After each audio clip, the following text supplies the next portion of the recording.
പ്രാർത്ഥിക്കാം. അമ്മേ പരിശുദ്ധമ്മേ, അമ്മേ പരിശുദ്ധമ്മേ, ദൈവമാതാവേ, കൃപാസനത്തിലൂടെ ഞങ്ങൾക്കും ഞങ്ങളുടെ ദേശത്തിനും അമ്മ മധ്യസ്ഥം തേടി തന്ന എല്ലാ അനുഗ്രഹങ്ങൾക്കും കൃപകൾക്കും ഞങ്ങളിപ്പോൾ ഹൃദയം നിറഞ്ഞ നന്ദി പറയുന്നു. അമ്മേ പരിശുദ്ധമ്മേ, അമ്മേ പരിശുദ്ധമ്മേ, ദൈവമാതാവേ, 2004 ഡിസംബർ 7 ഉച്ചകഴിഞ്ഞ് 2:30 കൃപാസനത്തിൽ സംഭവിച്ച അമ്മയുടെ പ്രത്യക്ഷപ്പെടലിനെ കുറിച്ച് തിരുസഭയ്ക്ക് സമർപ്പിച്ചിരിക്കുന്ന പഠനരേഖകളുടെ സഭാത്മകമായ പഠനം ആരംഭിക്കുവാൻ ഞങ്ങൾ പ്രാർത്ഥിക്കുന്നു.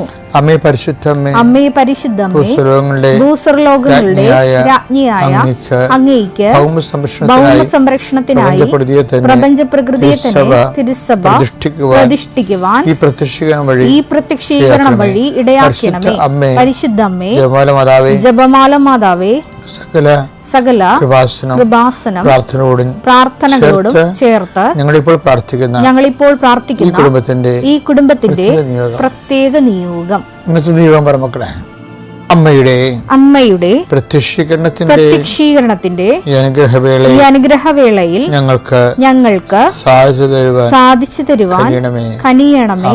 ആമേൻ. വിശ്വാസ പ്രമാണം. സർവശക്തനായ പിതാവും ആകാശത്തിന്റെയും ഭൂമിയുടെയും സൃഷ്ടാവുമായ ദൈവത്തിൽ ഞാൻ വിശ്വസിക്കുന്നു. അവിടുത്തെ ഏകപുത്രനും ഞങ്ങളുടെ കർത്താവുമായ ഈശോ മിശിഹായിലും ഞാൻ വിശ്വസിക്കുന്നു. ഈ പുത്രൻ പരിശുദ്ധാത്മാവിനാൽ ഗർഭസ്ഥനായി കന്യകാമറിയത്തിൽ നിന്ന് പിറന്ന് പൊന്തിയോസ് പീലാത്തോസിന്റെ കാലത്ത് പീഡകൾ സഹിച്ച് കുരിശിൽ തറയ്ക്കപ്പെട്ട് മരിച്ച് അടക്കപ്പെട്ട് പാതാളങ്ങളിൽ ഇറങ്ങി മരിച്ചവരുടെ ഇടയിൽ നിന്ന് 3-ാം നാൾ ഉയർത്ത് സ്വർഗത്തിലേക്ക് എഴുന്നള്ളി സർവശക്തിയുള്ള പിതാവായ ദൈവത്തിന്റെ വലതുഭാഗത്തിരിക്കുന്നു. അവിടെ നിന്ന് ജീവിക്കുന്നവരെയും മരിച്ചവരെയും വിധിക്കുവാൻ വരുമെന്നും ഞാൻ വിശ്വസിക്കുന്നു. പരിശുദ്ധാത്മാവിലും ഞാൻ വിശ്വസിക്കുന്നു. വിശുദ്ധ കത്തോലിക്കാ സഭയിലും പുണ്യവാന്മാരുടെ ഐക്യത്തിലും പാപങ്ങളുടെ മോചനത്തിലും ശരീരത്തിന്റെ ഉയർപ്പിലും നിത്യമായ ജീവിതത്തിലും ഞാൻ വിശ്വസിക്കുന്നു. ആമേൻ. ഞങ്ങളുടെ പിതാവേ, അങ്ങയുടെ നാമം പൂജിതമാകണമേ. അങ്ങയുടെ രാജ്യം വരണമേ. അങ്ങയുടെ തിരുമനസ് സ്വർഗത്തിലെ പോലെ ഭൂമിയിലും ആകണമേ. അന്നു വേണ്ടുന്ന ആഹാരം ഇന്ന് ഞങ്ങൾക്ക് തരണമേ. ഞങ്ങളോട് തെറ്റ് ചെയ്യുന്നവരോട് ഞങ്ങൾ ക്ഷമിക്കുന്നത് പോലെ ഞങ്ങളുടെ തെറ്റുകൾ ഞങ്ങളോടും ക്ഷമിക്കണമേ. ഞങ്ങളെ പ്രലോഭനത്തിൽ ഉൾപ്പെടുത്തരുതേ, തിന്മയിൽ ഞങ്ങൾ രക്ഷിക്കണമേ. ആമേൻ. നന്മ നിറഞ്ഞ മറിയമേ, സ്വസ്തി. കർത്താവ് അങ്ങയുടെ കൂടെ സ്ത്രീകളിൽ അങ്ങ് അനുഗ്രഹിക്കപ്പെട്ടവളാകുന്നു. അങ്ങയുടെ ഉദരത്തിൻ ഫലമായി ഈശോ അനുഗ്രഹിക്കപ്പെട്ടവനാകുന്നു. പരിശുദ്ധ മറിയമേ, തമ്പുരാന്റെ അമ്മേ, പാപികളായ ഞങ്ങൾക്ക് വേണ്ടി ഇപ്പോഴും ഞങ്ങളുടെ മരണസമയത്തും തമ്പുരാനോട് അപേക്ഷിക്കണമേ. ആമേൻ. കർത്താവേ, നിന്റെ ഉന്നതമായ നാമത്തിന് സ്വസ്ഥം ചെയ്യണം. കർത്താവേ, നിന്റെ വിശുദ്ധ പൗരോഹിത്യത്തെ മഹത്വപ്പെടുത്തണമേ. കർത്താവേ, സഭയിലുള്ള സാന്നിധ്യം പ്രകടമാക്കണമേ. 39 വർഷം ഞാൻ അർപ്പിച്ച കുർബാനയുടെ യോഗ്യതയാണ്.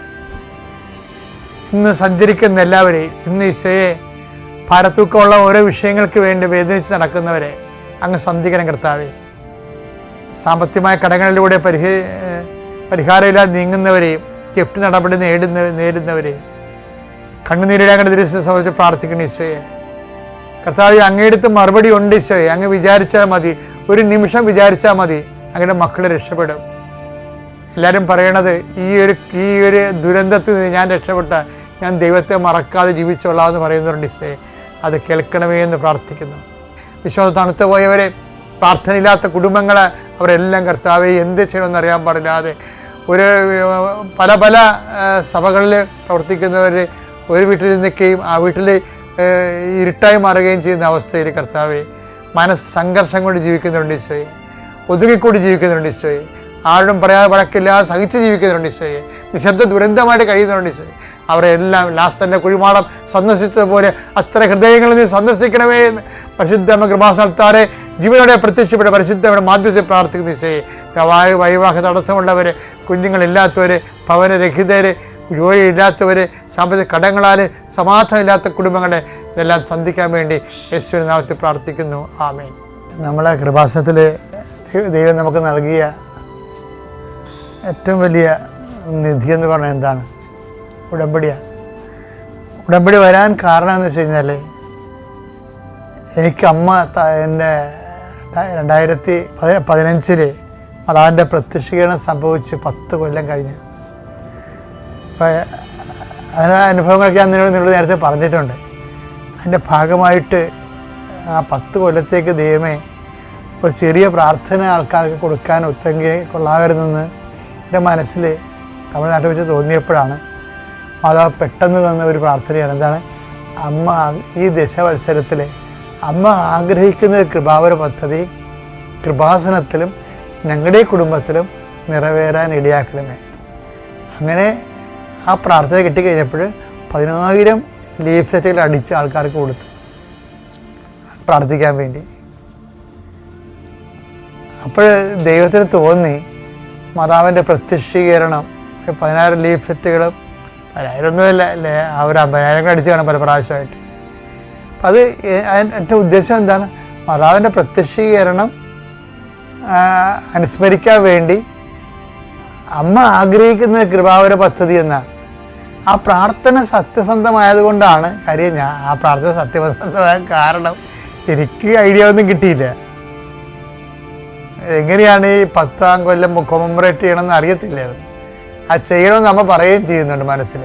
അപ്പോൾ അമ്മ ആഗ്രഹിക്കുന്ന ഒരു കൃപാവര പദ്ധതി കൃപാസനത്തിലും ഞങ്ങളുടെ കുടുംബത്തിലും നിറവേറാൻ ഇടയാക്കണമേ. അത് മാത്രം പ്രാർത്ഥിച്ചതാണ്. അപ്പോഴാണ് 6 മാസം കഴിഞ്ഞപ്പോൾ ഉടമ്പടി അമ്മ തരണത്. അപ്പോൾ ദൈവം തന്നുകൊണ്ടാണ് ഇത്ര കണ്ട് ഓണത്തിന് പോലും എന്തുമാത്രം മനുഷ്യരാവുന്ന ഉടമ്പടി എടുത്തത്. ഓണമായിട്ട് പോലും അത് ചില ആൾക്കാർക്ക് അനുഭവങ്ങളായിപ്പോയി. അനുഭവങ്ങൾ വെച്ചാൽ ഉടമ്പടിയുടെ ബേസിൽ ജനങ്ങൾക്ക് ആധികാരികത വർദ്ധിച്ചു. ദൈവത്തിന് സ്വന്തം ജനമാണെന്നാണെന്നൊരു ഉടമസ്ഥ ബോധം വന്നു. ഉടമ്പടിയിലൂടെ ഒത്തിരി സംഭവമാണ് നാം പറഞ്ഞിരിക്കുന്നത് ആധ്യാത്മിക ജീവിതത്തിൽ. മറ്റത് കൊണ്ടാക്കൊണ്ട് കിട്ടിയ കുട്ടി പോയ ചട്ടി എന്ന് പറഞ്ഞാൽ ആൾക്കാർക്ക് ഒരു ഹൈപ്പോത്തസിക്കലല്ലേ ചില ആൾക്കാരൊക്കെ ജീവിക്കണത്. ഇതിപ്പോൾ അങ്ങനെയല്ലോ. ഇപ്പം അവരതിനു വേണ്ടി അധ്വാനിക്കുന്നുണ്ട്. അതിനുവേണ്ടി അവരുടെ വിശ്വാസത്തെ അവർ പ്രവൃത്തി കൊണ്ട് നീതീകരിക്കുന്നുണ്ട്. അപ്പം ജനങ്ങളുടെ ആധികാരികത കൂടി, അപ്പോൾ ദൈവത്തിൻ്റെ ഉടമസ്ഥാവകാശം കൂടി. അപ്പം അതുകൊണ്ട് തന്നെ ഉടമ്പടി പെട്ടെന്ന് ഇങ്ങനെ എല്ലാവരിലും തന്നെ ദൈവിക ഇടപെടലുണ്ടാകുന്ന ഒരു അവസ്ഥ വന്നു. പക്ഷേ എപ്പോഴും നമ്മൾ ശ്രദ്ധിക്കേണ്ടത് ഈ മേജറായിട്ടുള്ള വിഷയങ്ങളായാൽ ദൈവം തന്നെയാണ് അത് ഉടമ്പടിയുടെ ഭാഗമാക്കി കളയും. ഇപ്പം നിത്യജീവൻ ഉടമ്പടിയല്ലേ. കുർബാന എന്തുകൊണ്ടാണ് ഉടമ്പടി പുതിയ ഉടമ്പടി എന്ന് പറയാൻ കാര്യം എന്താണ്? അതുകൊണ്ട് നേടാനുള്ള കാര്യം നിത്യജീവനായതുകൊണ്ടാണ് അതിനെ ഉടമ്പടിയിലാക്കിയത്. അതുപോലെ നമ്മുടെ ജീവിതത്തിലെ മേജർ സബ്ജക്റ്റുകളെല്ലാം ഉടമ്പടിയുടെ. ഇപ്പം എബ്രഹാം പെണ്ണ് കാണുന്നില്ലേ, പെണ്ണ് കാണാൻ വേണ്ടി ഭൃത്യനെ വിടുന്നില്ലേ? എബ്രഹാം പെണ്ണ് കാണാൻ അവൻ്റെ മകൻ ഇസഹാക്കിന് ഒരു ജീവിത പങ്കാളിയെ കാണാൻ വേണ്ടി ഭൃത്യനെ പറഞ്ഞു വിടുന്നതും അത് ആ വിഷയം സീരിയസ് ആയത് കാരണം അത് എബ്രഹാം ഉടമ്പടി ആയിട്ടാണ് നമ്മൾ വിടുന്നത്, ഉടമ്പടി ചെയ്താൽ വിടുന്നത്. 1:24 അധ്യായം 1 മുതൽ എടുത്തേ. അബ്രാഹത്തിന് പ്രായമേറെയായി. അബ്രാഹത്തിന് പ്രായമേറെയായി. എല്ലാ കാര്യങ്ങളിലും അവനെ അനുഗ്രഹിച്ചു. എബ്രഹാത്തിന് പ്രായമായെന്നും പറഞ്ഞാൽ തുടങ്ങണം. അത് കഴിഞ്ഞാൽ എബ്രഹാത്തിന് ഇപ്പം പ്രായമായത് കൊണ്ട് നമ്മുടെ ജീവിതത്തിൽ നമ്മൾ ഇരിപ്പുകാരനായിപ്പോയി. നമ്മൾ ഇരിപ്പുകാരനായപ്പോൾ പിന്നെ ദൈവം ഇരിപ്പുകാരനായി പോയിട്ടില്ലേ? അത് എബ്രഹാത്തിന് പ്രായമായി. എബ്രഹാത്തിന് ഇനി മകന് വേണ്ടി പെണ്ണ് കാണാൻ പോകാനൊന്നും പറ്റാത്തൊരവസ്ഥയായി, പ്രായമേറെയായി. അപ്പം അതുകൊണ്ട് എന്ത് പറ്റി? ഭൃത്യനെ വിളിച്ചിട്ട് പറഞ്ഞു അത് ഉടമ്പടിയാക്കി കളഞ്ഞത്. അത് വായിച്ച ഭാഗം വായിച്ചേ. അവൻ തന്റെ എല്ലാ വസ്തുക്കളുടെയും മേൽനോട്ടക്കാരനും തന്റെ ഭവനത്തിലെ ഏറ്റവും പ്രായം കൂടിയവനുമായ വേലക്കാരനെ വിളിച്ചു പറഞ്ഞു, നിന്റെ കൈ എന്റെ തുടയുടെ കീഴെ വയ്ക്കുക. ഞാൻ പാർക്കുന്ന ഈ നാട്ടിലെ കാനാന്യരുടെ പെൺമക്കളിൽ നിന്ന് എന്റെ മകന് ഭാര്യയെ തിരഞ്ഞെടുക്കുകയില്ലെന്ന് ആകാശത്തിന്റെയും ഭൂമിയുടെയും ദൈവമായ കർത്താവിന്റെ നാമത്തിൽ നിന്നെ കൊണ്ട് ഞാൻ സത്യം ചെയ്യിക്കും. ഉടമ്പടിയാകേണ്ടത് എന്ന് വെച്ച് കഴിഞ്ഞാല് ദൈവമില്ലാത്ത ഒരു സമൂഹത്തിൽ നിന്ന് ജീവിത പങ്കാളിയെ എടുക്കരുത്. ഇന്ന് നമ്മൾ ശ്രദ്ധിക്കേണ്ട കാര്യമാണ്. ദൈവവിശ്വാസമില്ലാത്ത സത്യദൈവത്തെ വിശ്വസിക്കാത്ത ഒരാളെ കൊണ്ട് അയാളിൽ നിന്ന് ജീവിത പങ്കാളിയായിട്ട് എടുക്കരുത്. അതോടുകൂടി നമ്മുടെ കൃപകളെല്ലാം ബ്ലോക്കായി പോകും. അതായത് ദൈവത്തിൽ വിശ്വാസം ഉണ്ടാകണം. വിശ്വാസം ഇല്ലെങ്കിൽ ആ ഒരു ബന്ധത്തിന് പോകരുത്. പിന്നെ പറഞ്ഞൊരു കാര്യമില്ല. പറ, ഇപ്പം നിങ്ങൾ ഓർക്കും ഈ കാലമല്ലേ ജാതിയോ മതമോ ആര് നോക്കാനാണെന്നൊക്കെ ചോദിക്കും. നോക്കാത്തവനും നോക്കേണ്ട കാര്യമില്ല. കാര്യം അവൻ നോക്കിയിട്ടും കാര്യമില്ലാത്തതുകൊണ്ടാണ്. അവൻ നോക്കിയിട്ടും കാര്യമില്ല. അവന് ദൈവത്തെക്കുറിച്ച് ഒരു ഐഡിയ ഇല്ല. ഒരു ഐഡിയ ഇല്ലാത്തവന് നമ്മളെന്തിനാണ് അടിച്ചേൽപ്പിക്കണത്? അവന് ഐഡിയ കിട്ടാനുള്ള സാഹചര്യത്തിൽ ദൈവം അവനെ ഒരു ക്രിസ്തീയ കുടുംബത്തിൽ ജനിപ്പിച്ചു. പക്ഷെ അതുകൊണ്ട് അവന് പ്രയോജനമൊന്നും ഉണ്ടായില്ല. പിന്നെ ഇപ്പോൾ നമ്മൾ പ്രയോജനം ഉണ്ടാക്കാൻ വേണ്ടി ചെന്നിട്ടും കാര്യമില്ല. പക്ഷെ നിൽക്കുന്നൊന്ന് തോന്നുന്ന എന്ത് ചെയ്യണം? അവൻ ഇത് കണ്ടിട്ട് വീടെടുത്ത്. ഞാൻ പറയാൻ ഉദ്ദേശിക്കുന്ന കാര്യം എന്ന് വെച്ച് കഴിഞ്ഞാൽ, മേജർ സബ്ജക്റ്റുകൾ അത് ഉടമ്പടി അടിസ്ഥാനത്തിലാണ് നമ്മൾ ചെയ്യേണ്ടത്. അപ്പോൾ തന്നെ ഉടമ്പടി എടുത്തിരിക്കുന്ന ആൾക്കാരെ കാലം അങ്ങോട്ട് ചെല്ലുന്തോറും ഉടമ്പടി ഡൈല്യൂട്ട് ആകാതിരിക്കാൻ വേണ്ടി പ്രത്യേകം ശ്രദ്ധിക്കണം. അപ്പോൾ ദൈവത്തിന് മനസ്സിലാവും നമ്മൾ ഒരാൾ വ്യക്തി ഉടമ്പടിയിലാണെന്ന്, സത്യസന്ധ ഉടമ്പടിയിലാണെന്ന് കണ്ടാൽ പിന്നെ ദൈവം അവന് ഒരിക്കലും കൈവിടത്തില്ല. അതൊരു ഉറപ്പുണ്ടായാൽ മതി. കർത്താവിൻ്റെ വചനത്തിൻ്റെ ഒരു നിലപാട് കണ്ട ഒന്ന് കുറേ 6:20 എന്താണ്? നിങ്ങൾ വിലക്ക് വാങ്ങപ്പെട്ടവരാണ്. അതിൻ്റെ കൂടെയുള്ള വചനം എന്താണ്? ആകയാൽ നിങ്ങളുടെ ശരീരത്തിൽ ദൈവത്തെ മഹത്വപ്പെടുത്തുവിൻ. അപ്പോൾ ദൈവത്തെ മഹത്വപ്പെടുത്താൻ പറ്റിയ ഏറ്റവും വലിയ നമ്മുടെ കയ്യിലുള്ള മെയിൻസ് എന്താണ്? ശരീരമാണ്. രോഗമായാലും ക്ഷീണമായാലും മറ്റു തരത്തിലുള്ള വിഷമമായാലും ഇതെല്ലാം ശരീരത്തിൽ മഹത്വപ്പെടുത്താൻ നമുക്ക് കിട്ടുന്ന ഒരു അവസരമാണിത്. അല്ല, ഈശോ എനിക്ക് പനിയാണല്ലോ, ഈശോ എനിക്ക് കോവിഡാണല്ലോ, അങ്ങനെയല്ല. ഇൻ കേസ് കോവിഡ് ആണെങ്കിലും ഒമിക്രോൺ ആണെങ്കിലും വിശ്വാസിയെ സംബന്ധിച്ചിടത്തോളം ഇത് വെച്ച് എങ്ങനെ ശരീരത്തിൽ ദൈവത്തെ മഹത്വപ്പെടുത്താം എന്ന് വെച്ച് കഴിഞ്ഞാൽ അർത്ഥം എന്താണ്? ദൈവത്തിൻ്റെ കർത്താവിൻ്റെ പീഡാനുഭവങ്ങളെ നമ്മുടെ ശരീരത്തിൽ പ്രഖ്യാപിക്കാം. യേശുക്രിസ്തുവിൻ്റെ പീഡാനുഭവങ്ങൾ വരുന്ന പോരായ്മ ഞാൻ എൻ്റെ ശരീരത്തിൽ സമ്മതിക്കണോ? Praise the Lord. കൊളോസ്യസ് 1:24 നിങ്ങളെ പ്രതിയുള്ള പീഡകളിൽ ഞാൻ സന്തോഷിക്കുന്നു. സഭയാകുന്ന തന്റെ ശരീരത്തെ പ്രതി ക്രിസ്തുവിന് സഹിക്കേണ്ടി വന്ന പീഡകളുടെ കുറവ് എന്റെ ശരീരത്തിൽ ഞാൻ നികത്തുന്നു. ഇത് പൗലോസ് അപ്പോസ്തലനെ ദൈവസ്നേഹം നിറഞ്ഞപ്പോൾ തൻ്റെ പീഡാനുഭവങ്ങളെക്കുറിച്ച് ദൈവത്തിൻ്റെ ഒരു ഉൾക്കാഴ്ച, ആ രഹസ്യം കൊടുത്തതാണ്. അദ്ദേഹത്തിന് മാത്രമേ രഹസ്യം കൊടുത്തത്. കാരണം അദ്ദേഹം ചോദിച്ചു കാണും, ഞാൻ ഇത്രയും കഷ്ടപ്പെട്ട 3 പ്രേക്ഷിത യാത്രയൊക്കെ ചെയ്തല്ല, കള്ളന്മാരുടെ കയ്യിൽ അകപ്പെട്ടില്ല, എൻ്റെ കപ്പലിന് തന്നെയാണല്ലോ അപകടം ഉണ്ടായത്, ഞാൻ നഗ്നനായിട്ട് പുതപ്പും ബൈബിളും നഷ്ടപ്പെട്ടിട്ട് ഞാൻ നഗ്നനായിട്ട് ഒഴുകി നടന്നില്ല, എന്താണ് അപ്പോസ്റ്റലായിട്ട് പോലും എനിക്ക് എന്താ ഇങ്ങനെ സംഭവിച്ചതെന്ന് ചോദിച്ചു കാണും പുള്ളിക്കാരി. അതിനെക്കുറിച്ച് പുള്ളി ഒരു വിജാതി യഹൂദിയിൽ നിന്ന് പെട്ടെന്ന് ഞാൻസാപ്പെട്ട ഒരാളാണല്ലോ. അപ്പോൾ ചോദ്യങ്ങൾ കൂടിക്കൊണ്ടിരിക്കും. അപ്പോൾ അദ്ദേഹത്തോട് പരിശുദ്ധാത്മാവ് പറഞ്ഞു, ഇതെല്ലാം ശരീരത്തിലാണ് നീ സഹിച്ചിരിക്കുന്നത്. ഈ ശരീരത്തിൽ, ക്രിസ്തുവിൻ ശരീരത്തിലാണ് സഹിച്ചത്. എന്താണ്? ശരീരം ദൈവത്തെ മഹത്വപ്പെടുത്താൻ വേണ്ടിയുള്ളതാണ്. നിങ്ങൾ വിലക്ക് വാങ്ങപ്പോൾ 1 അനുസരിച്ചുകൊണ്ട് നിങ്ങൾ വിലക്ക് വാങ്ങപ്പെട്ടവരാണെന്ന് പറയാൻ ദൈവം എന്താ കൊടുത്തത്? ക്രിസ്തുവിൻ്റെ ശരീരമാണ് കൊടുത്തത്.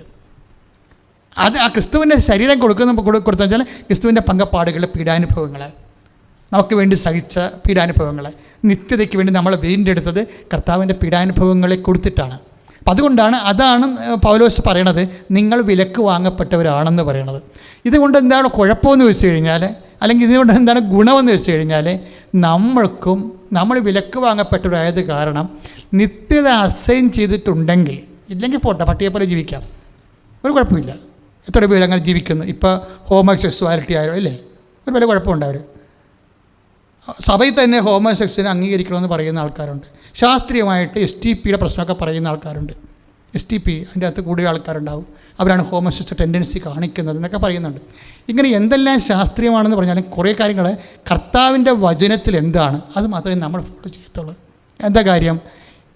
ദൈവത്തെ അംഗീകരിക്കേണ്ടത് പോരായ്മയായി കരുതിയത് കൊണ്ട് അധമവികാരങ്ങൾക്ക് അവരെ ഏൽപ്പിച്ചു കൊടുത്തു. അതാണ് പ്രശ്നം.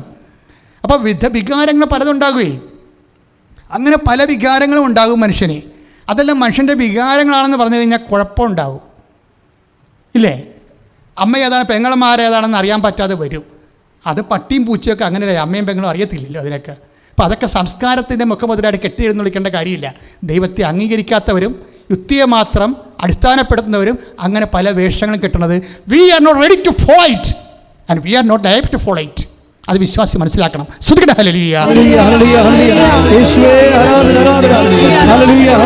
അപ്പോൾ നമ്മൾ വിലക്ക് വാങ്ങപ്പെട്ടതാണെന്ന് പറയുമ്പോൾ നിത്യത അസൈൻ ചെയ്തിരിക്കുന്ന ആൾക്കാരെ എന്ന് വെച്ചാൽ ഈ ജീവിതത്തിനപ്പുറത്ത് വേറൊരു ജീവിതം, നിത്യമായൊരു ജീവിതത്തിന് വേണ്ടി വിളിക്കപ്പെട്ടിരിക്കുന്ന അതിൻ്റെ പേയ്മെൻറ്റ് ദൈവം ചോദിക്കും. എന്താ കാര്യം? നമ്മൾ വിലക്ക് വാങ്ങപ്പെട്ടവരാണ്. നമ്മളുടെ വില കൊടുത്തത് ആരാണ്? കർത്താവ് തന്നെ അവൻ്റെ ശരീരത്തിൽ സഹിച്ചുകൊണ്ടാണ് പാപത്തിന് പരിഹാരം ചെയ്ത് അവൻ വില കൊടുത്തത്. So we have to pay it. തിരിച്ച് നമ്മൾ പേ ചെയ്യണം. അതിനെന്ത് ചെയ്യണം? കുറച്ച് ക്ലേശങ്ങളെല്ലാം ഈ ഭൂമിയിലുള്ളത് യേശുവിൻ്റെ നാമത്തിലേ. നമ്മൾ നേരത്തെ കണ്ട കൊളോസ്യസ് 1:24 അനുസരിച്ചുകൊണ്ട് ക്രിസ്തുവിൻ്റെ പീഡാനുഭവങ്ങളുടെ കാലികമായ പോരായ്മ, ഓരോ സപ്പോസിന് അവിടെ എവിടെയോ ഒക്കെ അന്നത്തെ കാലത്തെ ഒരു ചിന്താപരിമിതി അനുസരിച്ചാണ് അദ്ദേഹം ആ വിഷയത്തെ വീക്ഷിച്ചിരിക്കുന്നത്. ക്രിസ്തു എന്ന് പറഞ്ഞാൽ എന്താ കാര്യം? ക്രിസ്തുവിൻ്റെ പീഡാനുഭവങ്ങൾ പോരായ്മ ഒന്നുമില്ല. പക്ഷേ എന്താ പ്രശ്നം വെച്ച് കഴിഞ്ഞാൽ ക്രിസ്തു പൗലോസ് അപ്പോസ്തലൻ പത്രോസ് പറയുന്നുണ്ട് ക്രിസ്തു എന്നും നിലനിൽക്കുന്നുവെന്ന്. ശ്രുതികട്ടെ ഹല്ലേലൂയ. യോഹന്നാൻ 12:34 ക്രിസ്തു എന്നേക്കും നിലനിൽക്കുന്നു എന്നാണല്ലോ നിയമത്തിൽ ഞങ്ങൾ കേട്ടിട്ടുള്ളത്. Price the Lord. അതാണ് വിഷയം. യോഹന്നാൻ 12:34 അനുസരിച്ചുകൊണ്ട് ക്രിസ്തു ഏതെങ്കിലും ഒരു കാലഘട്ടത്തിൽ നിലനിൽക്കുന്ന ആളല്ല, കാലത്തിൻ്റെ ഒപ്പം നിലനിൽക്കുന്ന ആളാണ്. അപ്പോൾ കാലത്തിൻ്റെ ഒപ്പം നിലനിൽക്കുമ്പോഴേ ക്രിസ്തുവിൻ്റെ ശരീരത്തിലുള്ള കാലത്തിൻ്റെ ഒപ്പമുള്ള ക്രിസ്തുവിൻ്റെ സഹനങ്ങളുടെ പോരായ്മയാണ് സഹനസഭ നികർത്തിക്കൊണ്ട് പ്രപഞ്ചത്തിൻ്റെ പ്രകൃതി ലോകത്തിൻ്റെ പാപങ്ങൾക്ക് പരിഹാരമാക്കുന്നത്. അതായത് ക്രിസ്തു എന്നും നിലനിൽക്കുന്നു. അപ്പോൾ അത് എന്നും നിലനിൽക്കുന്ന ക്രിസ്തു അതിൻ്റെ സഹനങ്ങളിൽ എന്തെങ്കിലും പോരായ്മ ഉണ്ടെങ്കിൽ തീർച്ചയായിട്ടും ഇപ്പോൾ പല വ്യാഖ്യാതാക്കളും പറയണത് ഒരു മനുഷ്യനായ ക്രിസ്തു മനുഷ്യനെന്ന നിലയിൽ കർത്താവിൻ്റെ സഹനങ്ങളിൽ പോരായ്മ ഉണ്ട് എന്ന് പറഞ്ഞു കഴിഞ്ഞാൽ അത് ഒരു മനുഷ്യന് സഹിക്കാവുന്നതിൻ്റെ മാക്സിമം സഹിച്ച ആളാണ് യേശു അല്ലേ? അവസാനത്തുള്ളിൽ ചോര വരെ തന്നാണ്. പക്ഷേ ക്രിസ്തു എന്നും നിലനിൽക്കുകയാണ്. എന്നും നിലനിൽക്കുന്ന ക്രിസ്തുവിൻ്റെ ശരീരത്തോടാണ് മൗതിക ശരീരത്തോടാണ് സഭ. ആ സഭയിലാണ് നമ്മൾ സഹിക്കുന്നത്. അപ്പോഴെന്താണ്? ക്രിസ്തുവിൻ്റെ സഹനത്തിൻ്റെ തുടർച്ചയാണ്. അപ്പോൾ ഈ സഹനത്തിൻ്റെ തുടർച്ച നമ്മൾ ആരുടെ പേരിലാണ് എടുക്കണത്? ഇത് ക്രിസ്തുവിൻ്റെ നാമത്തിലാണ് എടുക്കുന്നത്, ക്രിസ്തുവിൻ്റെ നാമത്തിൽ. അപ്പം അതുകൊണ്ട് തന്നെ എന്ത് ചെയ്യും? പിതാവായ ദൈവം മഹത്വപ്പെടും. ക്രിസ്തുവിൻ്റെ നാമത്തിൽ ക്രിസ്തു മഹത്വപ്പെട്ട് കഴിഞ്ഞാൽ പിതാവായ ദൈവം മഹത്വപ്പെടുമെന്ന് ഈശോ പറഞ്ഞിട്ടുണ്ട്.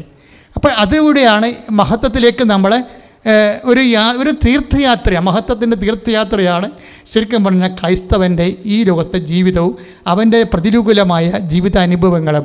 അതൊരു വിശ്വാസിയെ സംബന്ധിച്ചിടത്തോളം വിശ്വാസം പ്രഖ്യാപിക്കാൻ, പ്രത്യാശ ഏറ്റുപറയാൻ, സ്നേഹം പ്രകടിപ്പിക്കാനുള്ള ദൈവത്തിൻ്റെ പദ്ധതിയുടെ ഭാഗമായിട്ടാണ് ഒരു വിശ്വാസി എടുക്കുന്നത്. ദാറ്റ് മീൻസ് ഈ കാര്യങ്ങൾക്കെല്ലാം ഉടമ്പടി പുതിയ അർത്ഥം നൽകുന്നതാണ് ഉടമ്പടിയുടെ വിജയം. എന്താ അർത്ഥം? ഇതിൻ്റെ വിജയം തന്നെ ചില സമയത്തൊക്കെ ഒരു കഷ്ടപ്പാടുകളുടെ ഒരു അംശം ഉണ്ടാവും. എന്താണ് കാര്യത്തിൽ എന്താണ് കഷ്ടപ്പാടിൻ്റെ അംശം ഉണ്ടാകാൻ കാരണം? കഷ്ടപ്പാടല്ല, ഇപ്പോൾ നമ്മൾ 1ാം ക്ലാസ് പാസ്സാകണേ, പക്ഷേ നമ്മൾ IAS പാസ്സാകണേ. അപ്പോൾ IAS 1ാം ക്ലാസ് ഇരിക്കുന്ന സംബന്ധിച്ചിടത്തോളം IAS കഷ്ടപ്പാടാണ്. IASകാരന് IAS കഷ്ടപ്പാടല്ല, എങ്ങനെയെങ്കിലും പരീക്ഷ വരാനുണ്ട് കൊതിക്കുക. അവിടെ പക്ഷേ കഷ്ടപ്പാടെന്ന് പറയുന്നത് വ്യക്തിപരമാണത്. ഈ കൊടുത്ത പോയിന്റ് മനസ്സിലായില്ലേ? അതായത് 1ാം ക്ലാസ്സുകാരന് IAS കഷ്ടപ്പാടാണ്, IASകാരൻ റാങ്ക് ഹോൾഡറിന് കഷ്ടപ്പാടല്ല. കാര്യം എന്താണ്? അവൻ്റെ കലിബർ തെളിയിക്കാനുള്ള അവസരമാണ്. എല്ലാ കഷ്ടതകളും അവസരങ്ങളാകണത് അങ്ങനെയാണ് എന്ന് വെച്ചാൽ എൻ്റെ അർത്ഥം എന്താണെന്ന് വെച്ച് കഴിഞ്ഞാൽ അതിനുള്ളൊരു അഭിഷേകം കിട്ടിക്കഴിഞ്ഞാൽ ഈശോ എന്താ പറഞ്ഞത്? ഗർഭിണിക്ക് പ്രസവ വേദന വരും പോലെയാണ് നമ്മുടെ ജീവിതത്തിൻ്റെ ദുഃഖങ്ങളെന്ന് ഈശോ പറഞ്ഞത്. അപ്പോൾ ക്രിസ്തുവിന് ശേഷമാണ് അത് ഗർഭിണിയുടെ വേദനയായിട്ട് വരണത്. അല്ലെങ്കിൽ നാട്ടുകാരുടെ തല്ലുകൊള്ളവൻ്റെ വേദന അല്ല നമ്മുടെ ദുഃഖം, ഗർഭിണിയുടെ വേദന എന്ന് ഈശോ പറഞ്ഞത്. യോഹന്നാൻ 16:21 അധ്യായം 21 വാക്യം വായിച്ചോളൂ. സ്ത്രീക്ക് പ്രസവവേദന ആരംഭിക്കുമ്പോൾ അവളുടെ സമയം വന്നതുകൊണ്ട് അവൾക്ക് ദുഃഖമുണ്ടാകുന്നു. എന്നാൽ ശിശുവിനെ പ്രസവിച്ചു കഴിയുമ്പോൾ ഒരു മനുഷ്യൻ ലോകത്തിൽ ജനിച്ചതുകൊണ്ടുള്ള സന്തോഷ നിമിത്തം ആ വേദന പിന്നീട് ഒരിക്കലും അവൾ ഓർമ്മിക്കുന്നില്ല. അതായത് നമുക്കൊരു ദുഃഖം ഉണ്ടാകണമെങ്കിൽ തീർച്ചയായിട്ടും ദുഃഖം ഉണ്ടാകുമ്പോൾ നമുക്ക് ദുഃഖം തന്നെയാണത്. പക്ഷേ നിത്യത നമ്മൾ അനുഭവിച്ച് കഴിയുമ്പോൾ നമ്മൾ ഭൂമിയിൽ അനുഭവിച്ച ദുഃഖങ്ങളെക്കുറിച്ച് നമ്മൾ ഓർക്കത്തില്ല. കാര്യം വെച്ച് കഴിഞ്ഞാൽ എന്താ പ്രശ്നം വെച്ചാൽ നിത്യതയ്ക്ക് വേണ്ടി അത് വാഗ്ദാനമാകുമ്പോഴാണ് ഇവിടെ നമുക്ക് കഷ്ടപ്പാടായിട്ട് തോന്നുന്നത്.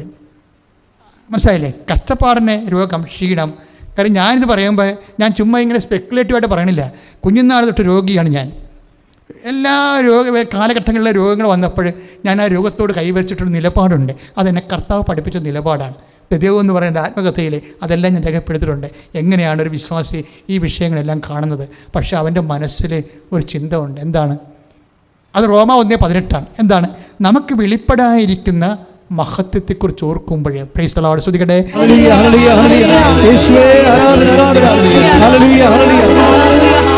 റോമ 8:18 നമുക്ക് വെളിപ്പെടാനിരിക്കുന്ന മഹത്വത്തോട് തുലനം ചെയ്യുമ്പോൾ ഇന്നത്തെ കഷ്ടതകൾ നിസ്സാരമാണെന്ന് ഞാൻ കരുതുന്നു. ഈ മനുഷ്യന് എല്ലാവിധ രോഗങ്ങളുണ്ടായിരുന്ന ആളാണ്.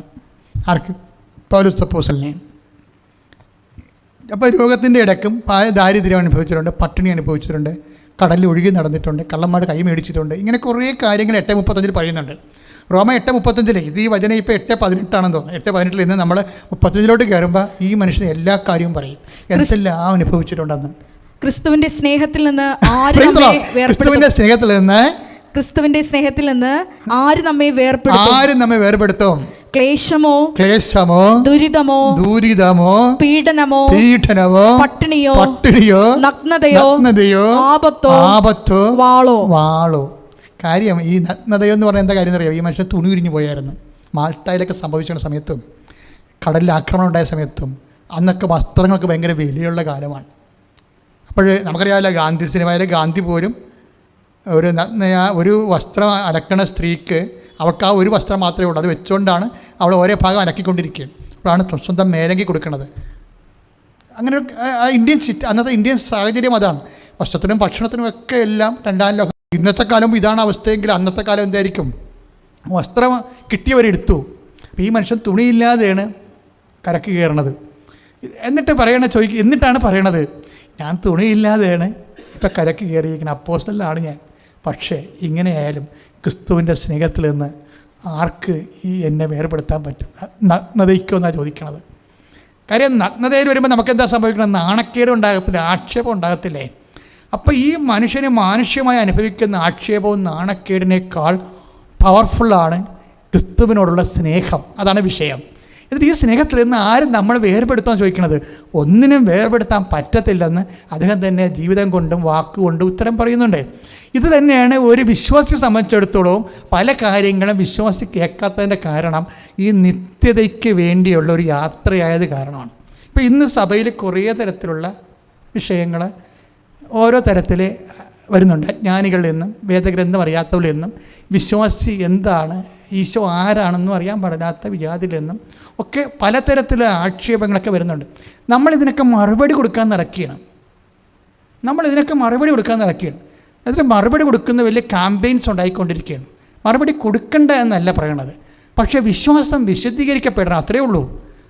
തർക്കങ്ങൾ ഉണ്ടാക്കിയിട്ട് കാര്യമില്ല. ആദിമസഭ എന്താ ചെയ്തത്? ആദിമസഭ ഇപ്പോൾ തിത്തോസിൻ്റെ 3:9 ശ്രുതികട്ടെ ഹല്ലേലൂയ.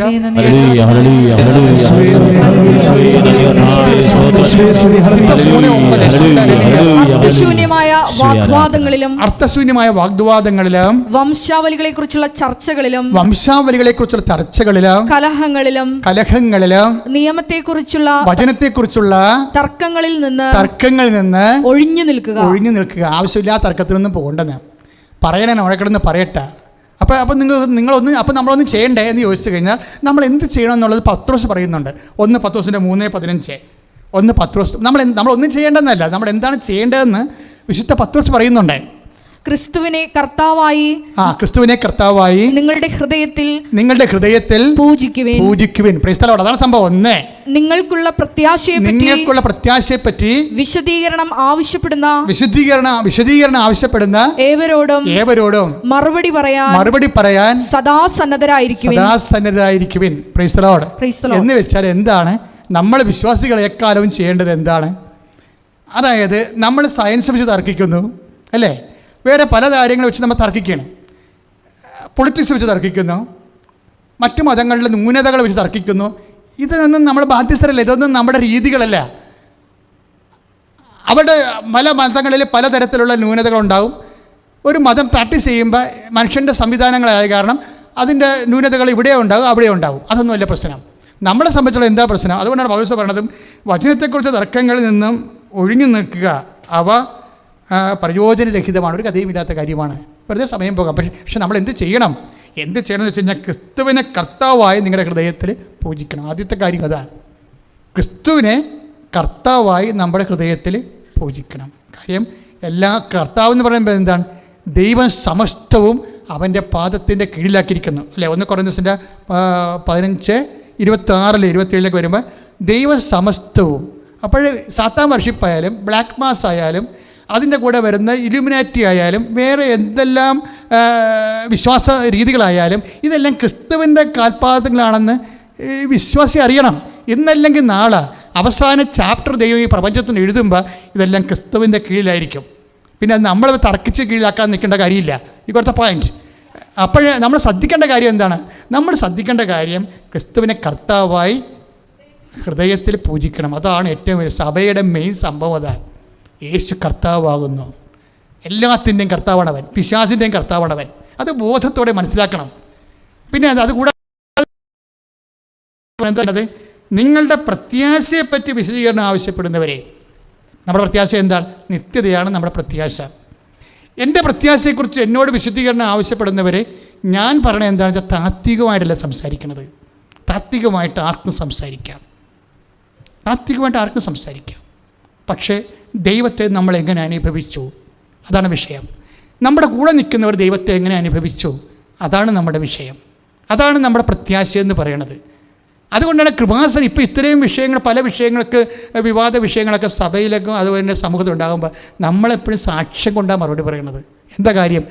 ക്രിസ്തു കർത്താവാണ്. പിന്നെ നമുക്ക് പ്രത്യാശയുണ്ട്.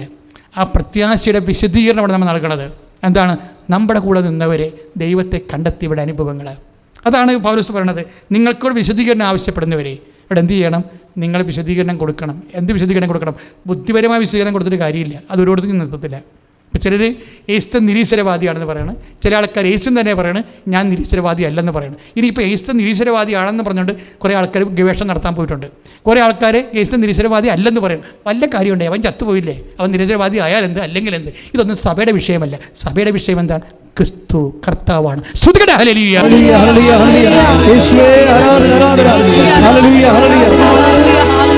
ഒരു നിമിഷം മൗനമായി കൈ നെഞ്ചത്ത് വെച്ചുകൊണ്ട് കർത്താവിനെ, ക്രിസ്തുവിനെ കർത്താവായി ഹൃദയത്തിൽ പൂജിക്കുന്നതിൻ്റെ അടയാളമായി നീ നിൻ്റെ കൈ നെഞ്ചത്ത് വെക്കുക. കർത്താവിൻ്റെ ഉന്നതമായ നാമത്തിന് സ്വസ്ത്രം ചെയ്യുന്നു. കർത്താവ്, ഈ നിമിഷം മുഴുവൻ ഞങ്ങൾക്ക് ആവശ്യമായ വചനങ്ങൾ നീ ഞങ്ങൾക്ക് നൽകി. അങ്ങയുടെ വചനങ്ങൾ കേട്ട് ഞങ്ങൾക്ക് അഭിഷേകം പ്രാപിച്ചിരിക്കുന്നു. കർത്താവ്, ഞങ്ങൾ ആരാണ്? ഞങ്ങൾ എങ്ങോട്ട് പോകുന്നു? ഞങ്ങളുടെ ആത്യന്തികമായ ലക്ഷ്യം എന്താണ്? ഞങ്ങളിപ്പോൾ കൈവരിക്കേണ്ട നിലപാട് എന്താണ്? വിഷയങ്ങളുള്ള സമീപനം എന്താണ്? എല്ലാം അങ്ങ് വചനത്തിലൂടെ അങ്ങ് ഞങ്ങൾക്ക് നിലപാടുകൾ നൽകി. നന്ദി പറയുന്നു കർത്താവേ. ഇപ്പോഴും ഞങ്ങൾ നിന്നെ നാഥനും രക്ഷകനുമായി ഏറ്റു പറയുന്നു. കർത്താവ്, അനേകം മക്കൾ ഇപ്പോഴ് ഈ ആരാധന കൂടിയിരിക്കുന്നവർക്ക് ജീവിതത്തിൽ ഒത്തിരിയേറെ വിഷമമുണ്ട്. അവർക്ക് രോഗങ്ങളുണ്ട്, അവർക്ക് കടങ്ങളുണ്ട്, ജീവിത ഭാരങ്ങളുണ്ട്. അവർക്ക് എന്ത് ചെയ്യണമെന്ന് അറിയത്തില്ല. മക്കളെക്കുറിച്ച് ഭാരപ്പെടുന്നവരുണ്ട്, ജീവിത പങ്കാളിയെക്കുറിച്ച് ഭാരപ്പെടുന്നവരുണ്ട്.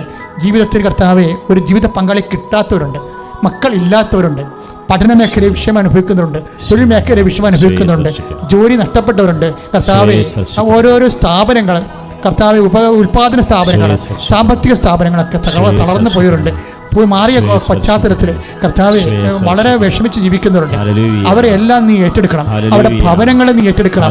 അവരുടെ സങ്കടങ്ങളെ നീ ഏറ്റെടുക്കണം. ഉടമ്പടി ചെയ്തു പോയ എല്ലാ മക്കളും, ഇനി ചെയ്യാനിരിക്കുന്ന മക്കളെ എല്ലാം കർത്താവിന് ഞാൻ സമർപ്പിച്ച് പ്രാർത്ഥിക്കും. ഈശോ, അമ്മ മാതാവ് ജീവനോടെ പ്രത്യക്ഷപ്പെട്ട അൾത്താരയിൽ നിന്നുകൊണ്ട് മാതാവിന്റെ മധ്യസ്ഥത്തിൽ ജീവിക്കുന്ന ജ്വലിക്കുന്ന ദിവ്യകാരുണ്യത്തിന്റെ ദുരിതസന്നിധിയിൽ പ്രാർത്ഥിക്കുമ്പോൾ കർത്താവെ, അനേക മക്കളുടെ കർത്താവ് കൊടികാറ്റ് അടിക്കണമെന്ന് പ്രാർത്ഥിക്കുന്നു, വീശി അടിക്കണമെന്ന് പ്രാർത്ഥിക്കുന്നു. ദൈവത്തിന്റെ കരുണ ചൊരിയണം പ്രാർത്ഥിക്കുന്നു. ഈശോ, നിന്റെ വിശുദ്ധ പൗരോഹിത്യത്തെ നീ മഹത്വപ്പെടുത്തണമേ. കർത്താവേ, സഭയിലുള്ള സാന്നിധ്യം ദൃഢമാക്കണമേ. അമ്മേ, പരിശുദ്ധമേ, ദേവമാതാവേ, എല്ലാ മക്കൾക്ക് വേണ്ടി മധ്യസ്ഥം പ്രാർത്ഥിക്കണമേ. എന്റെ കർത്താവിന്റെ ഉന്നതമായ നാമത്തിൽ സഭയുടെ അധികാരത്തിൽ പുരുഷന്റെ ഇടയാളത്തിൽ മാരക രോഗങ്ങൾ, ആർബുദങ്ങൾ, ആർബുദ രോഗങ്ങൾ, അസ്ഥി രോഗങ്ങൾ കർത്താവേ, അസ്ഥി ഉരുക്കങ്ങൾ കർത്താവേ, ഗർഭാശയ രോഗങ്ങൾ കർത്താവേ, സിസ്റ്റ് രോഗങ്ങൾ കർത്താവേ, ഫിക്സ് രോഗം കർത്താവേ, അപസ്മാര രോഗം കർത്താവേ, പ്രഷർ രോഗം കർത്താവേ, ഷുഗർ രോഗം കർത്താവേ, ഉന്നതമായ നാമത്തിൽ സഭയുടെ അധികാരത്തിൽ അടയാളം കിട്ടിക്കൊണ്ട് സാക്ഷ്യം പറയാൻ വേണ്ടി കർത്താവേ, ഇപ്പൊ പ്രാർത്ഥിക്കുന്ന ഓരോ മകനും മകളും കർത്താവേ. യേശുവിന്റെ നാമത്തിൽ കർത്താവേ സാക്ഷികളാകട്ടെ.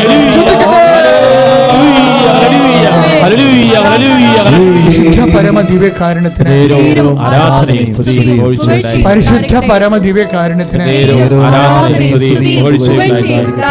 ഏറ്റു പ്രാർത്ഥിക്കാൻ. കർത്താവായ ദൈവമേ, പഠനത്തിന് മനസ്സ് മങ്ങിയിരിക്കുന്ന മക്കള്, ബുദ്ധി മങ്ങിയിരിക്കുന്ന മക്കള്, ഓർമ്മശക്തി കുറവുള്ള മക്കള്, കർത്താവേ പഠിക്കാൻ ഉത്സാഹം കാണിക്കാത്ത മക്കള്, പഠിച്ചിട്ട് കരപറ്റാത്ത മക്കള്, പരീക്ഷയെ ഭയപ്പെടുന്ന മക്കള്, ഒത്തിരിയേറെ പരീക്ഷകള് എഴുതാനുള്ള മക്കള്, എഴുതാൻ മനസ്സില്ലാത്തവര്, കർത്താവേ ആശിച്ചു പോയ വിഷയങ്ങള് പഠിച്ച് പൂർത്തിയാക്കാൻ കഴിയാതെ കർത്താവേ ഉപേക്ഷിച്ചു പോയവര്, അവരെ സർട്ടിഫിക്കറ്റ് വിത്തുകളായി പോയവര്, കർത്താവേ എല്ലാവരെയും സമർപ്പിച്ച് പ്രാർത്ഥിക്കുന്നു.